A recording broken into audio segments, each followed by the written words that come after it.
Kita ke informasi lainnya, pemirsa, kenaikan harga BBM saat ini cukup berdampak dengan merosotnya harga getah karet yang di kisaran harga Rp7.000 per kilogram.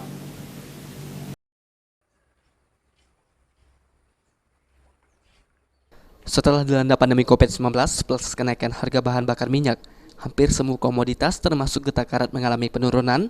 Dari pantauan tim liputan PAL TV di kebun karet di Kecamatan Lembak, Muara Enim, rata-rata petani mengeluh karena merosotnya nilai jual getah karet.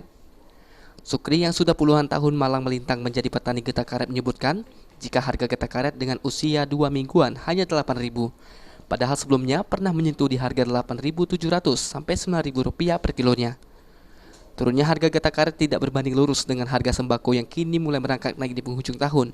Apalagi stok BBM naik membuat petani karet menjerit. Harga karet sekarang 8.000 setengah bulan. Setengah bulan ya? Iya. Sebelumnya berapa? Sebelumnya yang waktu dia masih lah kan.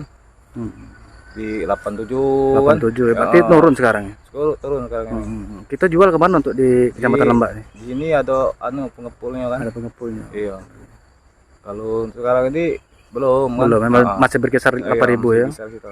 Kalau untuk lebih dari 8.000 pernah nggak? Ya paling tinggi 8,5 lah. 8,5 iya. ya? Masyarakat yang bergantung dengan komoditas getah karet berharap agar pemerintah provinsi dapat memberikan solusi, apalagi janji pemimpin yang terpilih saat kampanye mampu menaikkan nilai jual getah karet. Benny Firdaus, PAL TV.